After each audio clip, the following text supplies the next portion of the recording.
నమస్తే, welcome to Liya news. Chandrababu అధికారంలో ఉన్నారు కాబట్టి వ్యవస్థలను మేనేజ్ చేసి తనపై ఉన్నటువంటి కేసులు కొట్టేయించుకుంటున్నారు అని చెప్పి వైసీపీ విస్తృతంగా ప్రచారం చేస్తుంది.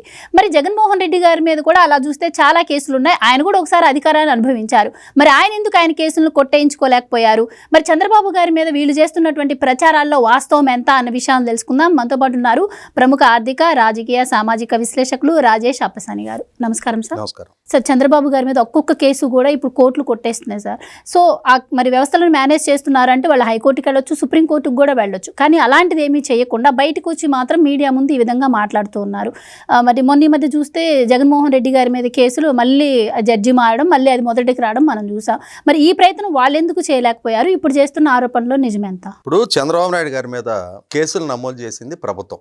ఆయన మీద నమోదు చేసిన కేసులు ఎలా ఉంటాయంటే స్టేట్ వర్సెస్, అంటే స్టేట్ని రిప్రజెంట్ చేస్తూ పలానా డిపార్ట్మెంట్ నుంచి పలానా అధికారికి ఫిర్యాదు ఇచ్చాడు. ఆ ఫిర్యాదు మేరకు ఆయన మీద కేసులు నమోదైనవి. ఆ నమోదైన క్రమంలో ఇవాళ నేను మీ మీద కేసు పెట్టచ్చు, ఖాళీకి ఇక్కడ కూర్చొని ఉండి లేచి మీరు నన్ను తన్నుదన్నారని చెప్పని మీ మీద కేసు పెట్టచ్చు. కానీ నిజంగా మీరు తన్నారా లేదని చెప్పని రుజువు చేసుకోవాల్సిన బాధ్యత నా మీద ఉంటుంది. అదే క్రమంలో ఇక్కడ కెమెరాలు ఉన్నాయి, సిబ్బంది ఉన్నారు, వాళ్ళ సాక్ష్యాలు కూడా ఉంటాయి. నేను ఫేక్ ఆరోపణ చేసి తాత్కాలికంగా మీ మీద ఒక ఫిర్యాదు చేసిన మాత్రాన అది కోర్టులో రుజువు కాదు. రుజువు కావాలి అని అంటే స్పష్టమైన సాక్ష్యాధారాలు ఉండాలి. ఇవాళ చంద్రబాబు నాయుడు గారి మీద 2021లో నమోదైన స్కిల్ డెవలప్మెంట్ కేసు 2021 డిసెంబర్లో ఆ కేసు నమోదైంది. ఆ కేసు నమోదైతే కేసు నమోదు చేసినాడు చంద్రబాబు నాయుడు గారి ప్రస్తావన అందులో లేదు. 2023 సెప్టెంబర్, అంటే ఒకసారి ఎఫ్ఐఆర్ అయిన తర్వాత 12/9 21 నెలల తర్వాత చంద్రబాబు నాయుడు గారి పేరు ఆ కేసులో చేరుస్తూ ఆయన అరెస్ట్ చేశారు. అరెస్ట్ చేసే క్రమంలో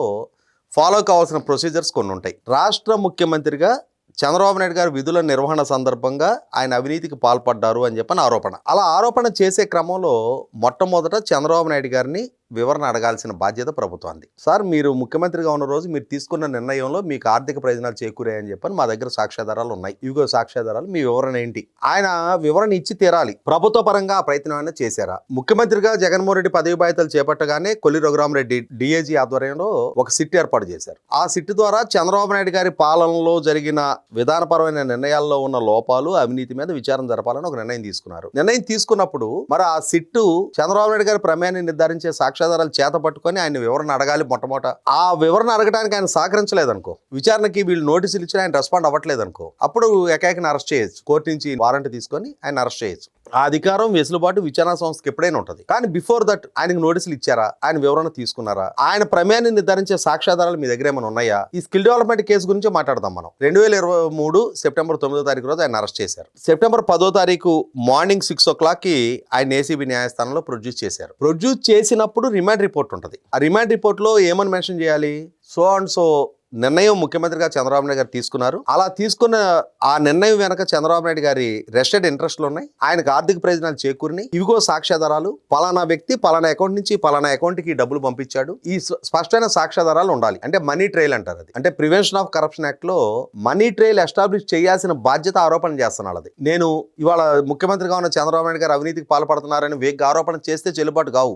ఆరోపణలకు కావాల్సిన స్పష్టమైన సహేతుకమైన సాక్ష్యాధారాలు నేను ముందు పెట్టాలి. ముఖ్యమంత్రిగా జగన్మోహన్ రెడ్డి గారు, ఆయన ప్రభుత్వం చంద్రబాబు నాయుడు గారి మీద ఆరోపణ చేసే క్రమంలో వాళ్ళు కూడా చంద్రబాబు నాయుడు గారి ప్రమేయాన్ని నిర్ధారించే సాక్ష్యాధారాలు చేత పట్టుకొని న్యాయస్థానం దృష్టికి వాటిని తీసుకెళ్లాలి. గవర్నర్ గారి దృష్టికి ముందు తీసుకెళ్లాలి. గవర్నర్ గారికి చంద్రబాబు నాయుడు గారి ప్రమేయాన్ని నిర్ధారించే సాక్ష్యాధారాలు చూపించి, సార్, ముఖ్యమంత్రిగా ఈయన తీసుకున్న ఈ విధాన నిర్ణయంలో ఈ లోపం ఉంది, ఆయన ఈ అవినీతికి పాల్పడ్డారు, ఇవిగోండి సాక్ష్యాధారాలు అని చెప్పి ఈయన విచారించడానికి గవర్నర్ గారి దగ్గర నుంచి ముందస్తు అనుమతి తీసుకోవాలి. దాన్ని ప్రివెన్షన్ ఆఫ్ కరప్షన్ యాక్ట్ కి 17A అంటారు. పార్లమెంటు వేదికగా జరిగిన సవరణ. అలా ముందస్తు అనుమతులు కనుక తీసుకోకపోతే రాజకీయంగా కక్ష సాధింపులకి ఈ చట్టాన్ని ఎక్కడ వాడుకుంటారనే ఉద్దేశంతో పార్లమెంట్ ద్వారా ఒక అమెండ్మెంట్ తీసుకొచ్చారు. వీటిని ఏటిని ఫాలో కాల. న్యాయస్థానానికి సబ్మిట్ చేసిన రిమాండ్ రిపోర్ట్లో చంద్రబాబు నాయుడు గారికి దక్కిన లబ్ధికి సంబంధించిన సాక్ష్యాధారాలు ప్రొడ్యూస్ చేయకపోగా ఆయన ప్రమేయాన్ని నిర్ధారించే సాక్ష్యాధారాల కోసం ఇప్పుడు విచారణ జరుపుతామని చెప్పారు. న్యాయస్థానం చంద్రబాబు నాయుడు గారిని రిమాండ్కి పంపకూడదు. వీళ్ళ దగ్గర సాక్ష్యాధారాలు లేకుండా ఇప్పుడు ఆయన అరెస్ట్ చేసి జైల్లో పెట్టి మేము విచారించి సాక్ష్యాధారాలు సంపాదిస్తున్నామంటున్న క్రమంలో మీరు విచారణ చేసుకొని సాక్ష్యాధారాలు సేకరించినాక మా దగ్గరికి ఆయన తీసుకురండి, మేము ఆయన రిమాండ్ రిపోర్ట్ రిజెక్ట్ చేస్తున్నామని ఆయన విడుదల చేసే లక్షణాన. కానీ న్యాయస్థానం చంద్రబాబు నాయుడు గారిని రిమాండ్కి పంపించింది. సరే, 53 రోజులు ఆయన జైల్లో ఉంచారు. అక్టోబరు గడిచిపోయింది, నవంబరు మొదటి వారంలో ఆయనకి బెయిల్ తోటి బయటకు వచ్చారు. ఆ తర్వాత తర్వాత జూన్ 4 దాకా జగన్మోహన్ రెడ్డి అధికారంలో ఉన్నాడు కదా, ఈ క్రమంలో ఇంకా కూడా కేసులు నమోదు చేశారు. ఫైబర్ నెట్లో అవినీతికి పాల్పడ్డారు అని, ఇన్నర్ రింగ్ రోడ్ అలైన్మెంట్ మార్పు చేయడం ద్వారా అవినీతికి పాల్పడ్డారు అని, ప్రకృతి వనరైన ఇసుకని ప్రజలకు ఉచితంగా ఇవ్వడం ద్వారా ప్రభుత్వ ఆదాయానికి గండి కొట్టారు అని చెప్పని, మద్యం పాలసీలో అవినీతికి పాల్పడ్డారు అని చెప్పని, ఇట్లా ఇంకొక 4 కేసులు నమోదు చేశారు ఆయన మీద. వీటికి తోడు ఆయన ఇరిగేషన్ ప్రాజెక్టుల విధ్వంసం అని చెప్పని ఒక రాజకీయ పర్యటన చేసుకుంటున్న సందర్భంలో, పొంగునూరు నియోజకవర్గాన్ని పర్యటనకు వెళ్తున్న సందర్భంలో తంబళపల్లి నియోజకవర్గంలో అంగళ్ళ అనే గ్రామం దగ్గర ఆయన మీద రాళ్ళదాడి చేసి మళ్ళీ ఆయన మీద హత్యాయతనం కేసు నమోదు చేశారు. సెక్షన్ 307 కేసు నమోదు చేశారు. అంటే ఒకేసారి ఒక కేసులో అరెస్ట్ చేసి ఇంకొక 5 కేసులు నమోదు చేశారు.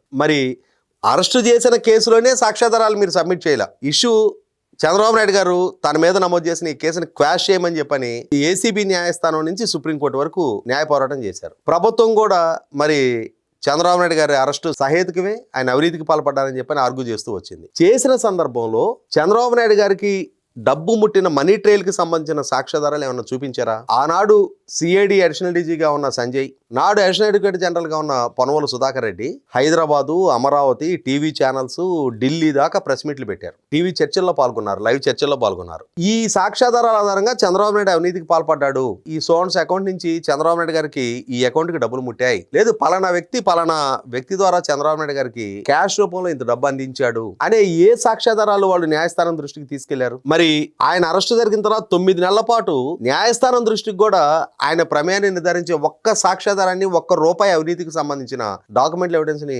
న్యాయస్థానం దృష్టికి తీసుకెళ్లలేనప్పుడు దాన్ని కేవలం రాజకీయ ప్రత్యర్థి కాబట్టి చంద్రబాబు నాయుడు గారిని వేధింపులకు గురి చేయడం కోసం నమోదు చేసిన కేసుగా పరిగణించడానికి ఆస్కారం ఉందా? లేదు చంద్రబాబు నాయుడు గారు నిజంగానే అవినీతికి పాల్పడ్డాడు కాబట్టి కేసు నమోదు చేశారనుకోవాలా? 100కి 100 చంద్రబాబు నాయుడు గారిని వేధింపులకి గురి చేయడం కోసం, అదే క్రమంలో రాజకీయంగా తన మీద నమోదైన కేసులతో పాటు చంద్రబాబు నాయుడు గారికి కూడా సమాన స్థాయి అవినీతి చరిత్రే ఉంది అని చెప్పని ఆయనకి కూడా ఎన్నికలకు ముందు ఒక మకిలి అంటించడం కోసం పెట్టబడ్డ కేసులు అనేది నిర్ధారణ అయింది. సార్ ఇక్కడ ఒక క్వశ్చన్ సార్ నాది. ఇప్పుడు రాజకీయ నాయకులు అధికారంలో ఉన్నప్పుడు ప్రతిపక్షాలని ఎదుర్కోవడం కోసం ఇప్పుడు వాళ్ళపైన కేసులు పెట్టడం ఫ్యాషన్గా మారింది. అది ఒక జగన్మోహన్ రెడ్డి గారా, లేదు అంటే చంద్రబాబు గారా అని తీసి పక్కన పెడితే, ఫర్ సపోజ్ చంద్రబాబు గారి విషయాన్ని తీసుకుందాం. మీరన్నారు అప్పుడు ఆయన క్వాష్ కోసం ట్రై చేశాడు, ఆధారాలు ఇవ్వకపోయేసరికి ఇప్పుడు ఆయన పైన ఉన్న కేసులను కొట్టేస్తున్నారు అని చెప్పి. కానీ వాళ్ళు అధికారంలో ఉన్నప్పుడే ఈ విధంగా కేసులు ప్రొలాంగ్ అవ్వడం కావచ్చు, లేదు అంటే వాళ్ళు అధికారంలో ఉన్నప్పుడే ఈ విధంగా కేసులు కొట్టేస్తే అది ప్రజల్లోకి కూడా తప్పుగా వెళ్ళే అవకాశం ఉంటుంది. నిజంగానే వ్యవస్థలను మేనేజ్ చేస్తున్నారేమో అన్న అనుమానం కూడా రాకుండా ఉండదు.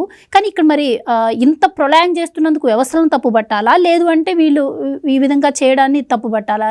ఎలా చూడొచ్చు అంటారు? నేను ఇందాక చెప్పినట్టుగా ఏసీబీ న్యాయస్థానం దృష్టికి చంద్రబాబు నాయుడు గారి రిమాండ్ రిపోర్ట్ వచ్చిన క్షణానే ఆ రోజు ఏసీబీ న్యాయస్థానం దృష్టికి తీసుకురాబడ్డ అంశాల ప్రాతిపదికగా వాస్తవంగా చంద్రబాబు నాయుడు గారిని రిమాండ్కి పంపించడానికి ఆస్కారం లేదు. అయినా సరే ఆ రోజు చంద్రబాబు నాయుడు గారిని రిమాండ్కి పంపించటం అనేది ఒక చారిత్రక తప్పు. కాబట్టే ఇవాళ మళ్ళీ అదే న్యాయస్థానమే చంద్రబాబు నాయుడు గారి మీద నమోదైన కేసులలో స్పష్టమైన సాక్ష్యాధారాలు లేవని చెప్పని కన్విన్స్ అయిన తర్వాత ఇవాళ విచారణ సంస్థ వెళ్ళి రాష్ట్ర ముఖ్యమంత్రిగా చంద్రబాబు నాయుడు గారు ఉన్నారు కాబట్టి ఆ రోజు ఆయన మీద నమోదు చేసిన కేసుల్లో సాక్ష్యాధారాలు లేవు కాబట్టి మేము మూసేస్తున్నాము అని చెప్పని అంటే న్యాయస్థానం పరిగణలోకి తీసుకోదు. న్యాయస్థానం కూడా కన్విన్స్ కావాలి. కాబట్టి ఆ రోజున నమోదు చేయబడ్డ కేసులు రాజకీయ ప్రేరేపితమైన కేసులు అనేది న్యాయస్థానం కూడా కన్విన్స్ అవుతుంది. కాబట్టి స్పష్టమైన సాక్ష్యాధారాలు సబ్మిట్ చేయటంలో నాడు కేసులు నమోదు చేసిన వాళ్ళు ఫెయిల్ అయ్యారు. కాబట్టి అక్కడ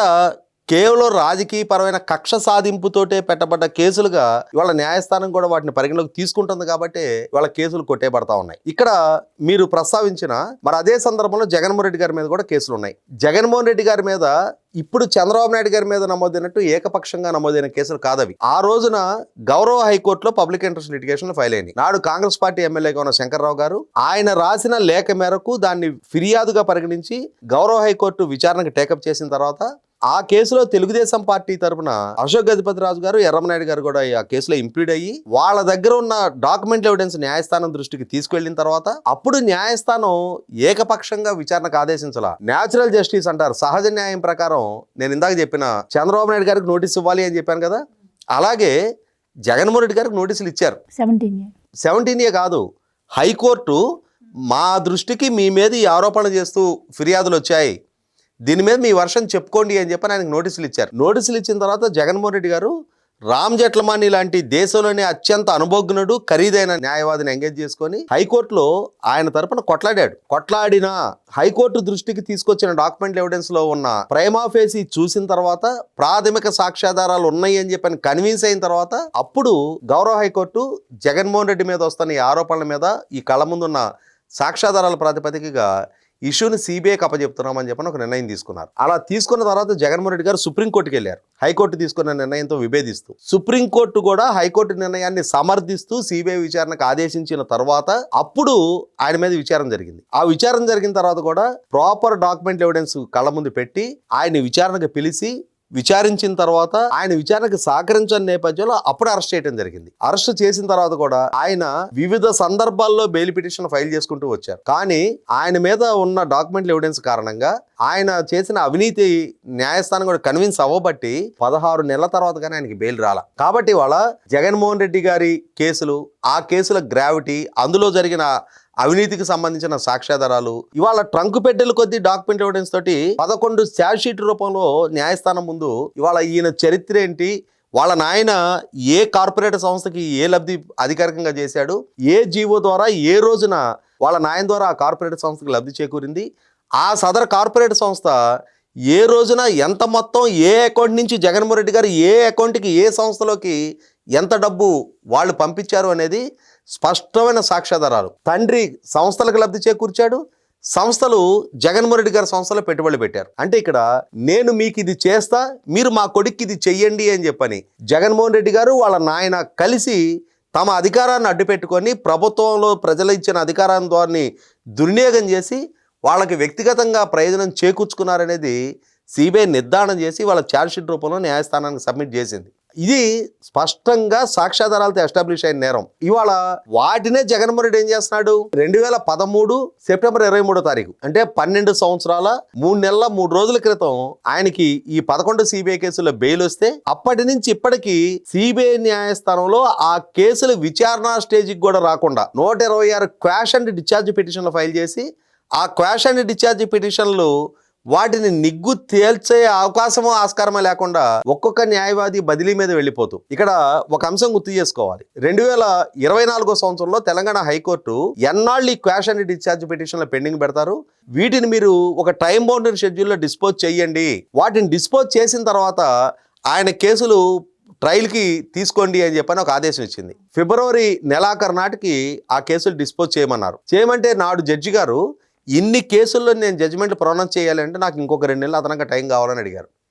అలా అడిగినందుకు 2024 ఏప్రిల్ 30 తారీఖు నాటికి వాటిని డిస్పోజ్ చేయమని తెలంగాణ హైకోర్టు సిబిఐ న్యాయస్థానానికి ఒక టైం బౌండెడ్ షెడ్యూల్ డిసైడ్ చేసింది. కానీ ఆశ్చర్యచకితంగా ఆ జడ్జి గారు ఆ టైం బౌండెడ్ షెడ్యూల్కి ఒక్క కేసులో కూడా జడ్జిమెంట్ ప్రొనౌన్స్ చేయకుండానే ట్రాన్స్ఫర్ రిలీవ్ అయ్యారు. ఆ రిలీవ్ అయ్యే సందర్భంలో మీరు ఒక టైం బౌండెడ్ షెడ్యూల్లో ఎక్స్టెండెడ్ టైం బౌండెడ్ పీరియడ్ లో ఉన్నారు కాబట్టి ఈ కేసులో జడ్జిమెంట్ ప్రొనౌన్స్ చేసి రిలీవ్ కమ్మన్నారు. జడ్జి గారు అనారోగ్య కారణంగా నేను జడ్జిమెంట్లు డిక్టేట్ చేయలేదు అని చెప్పని ఆయన రిలీవ్ అయి వెళ్ళిపోయారు. 24 మేలో కొత్త జడ్జి గారు వచ్చారు. మరి 2024 మే నుంచి ఇవాళ 2025 డిసెంబర్ నెలలో ఉన్నాం. అంటే సుమారుగా 22 నెలలు ఈ జడ్జి గారు కేసులు వింటా ఉన్నారు. ఇప్పుడు ఈయన కూడా ఏ కేసులోనూ జడ్జిమెంట్ ప్రొనౌన్స్ చేయకుండా ఆయన కూడా రిలీవ్ అయి వెళ్ళిపోయారు ట్రాన్స్ఫర్ మీద. మళ్ళీ ఇప్పుడు ఇంకో కొత్త జడ్జి గారు వస్తారు, మళ్ళీ ఆయన ఒక 20 నెలలో 22 నెలలో మళ్ళీ ఆయన వింటారు.